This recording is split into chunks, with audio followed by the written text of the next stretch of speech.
Hello, my fellow fallible human.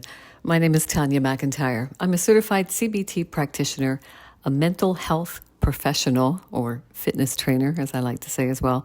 I also am the owner-operator of Mental Health Fitness Alliance and Red Roof Recovery in the beautiful lakeside town of Goderich, Ontario, Canada.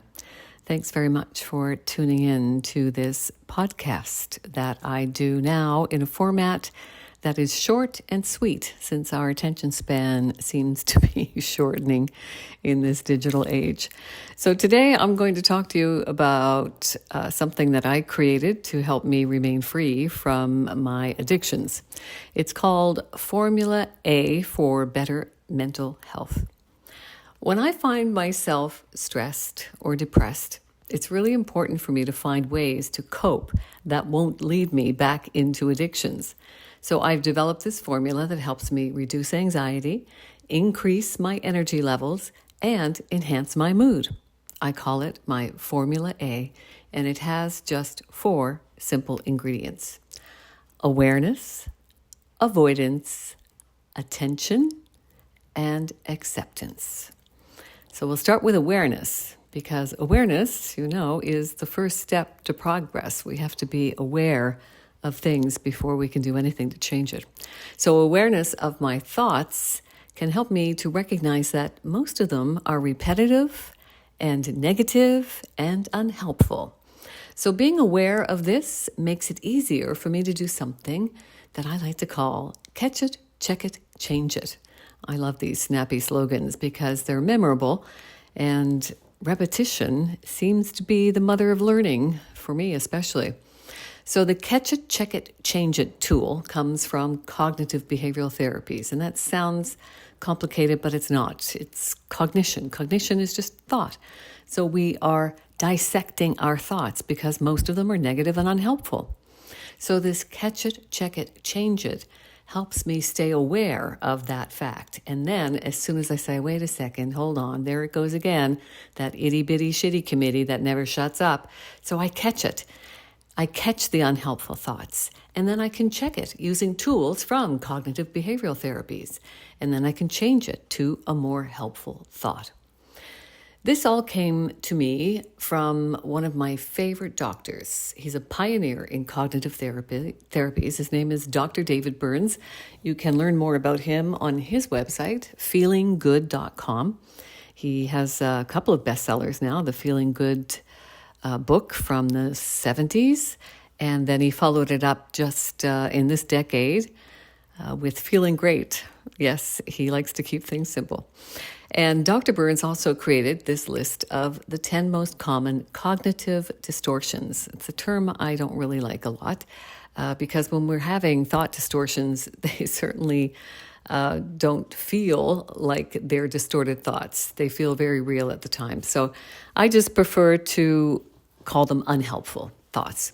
Many of us have these unhelpful thought patterns, and once we learn to recognize them, we can develop an ability to quickly change them to more helpful thinking patterns. I'll give you just a quick example. When you think, I should have done better, how many times have you said that? Oh, I should have done better. I should have said this or whatever. We call that shoulding ourselves. We catch it as an unhelpful thought. We use critical words like should and must, those masturbations that can make us feel like we failed, right? And that can just lead us down that vortex to anger, frustration, lack of motivation. So that's catching it. Oh yeah, okay, so there it is again. It's an unhelpful thought. I'm shoulding myself, I'm masturbating, and then we move into the check it phase with a CBT tool. So we can ask it some questions, the 4 questions. Like, number 1, where's the evidence that supports this belief or attitude? Number 2, if it's lacking the evidence, what does that suggest to me? Number 3, does this attitude help me get to where I want to go, or does it diminish my motivation and keep me from getting where I want to go? And then the 4th question, what attitude or belief could better help me achieve my goal and help me get to where I want?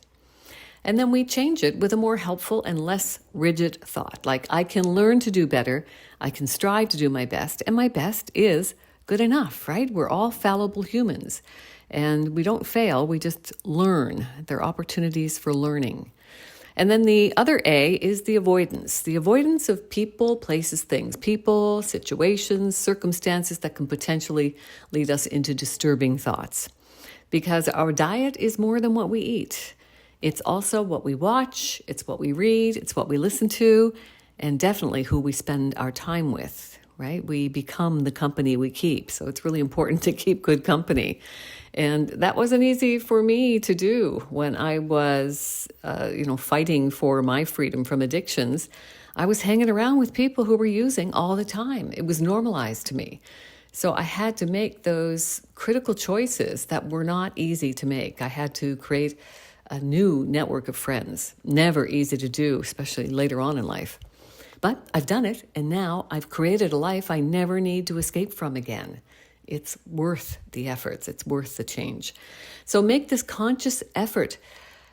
Do things like watching uplifting programs, reading inspiring stories, listen to music with positive lyrics, and keep the company of people who are lifting you up. Very, very important, because we do become the company we keep. Focus your attention on things you can change. There is great power in knowing that the only thing we can control in our lives is ourselves. I have a new serenity prayer. Grant me the serenity to accept the people I cannot change, the courage to change the one I can, and the wisdom to know it's me.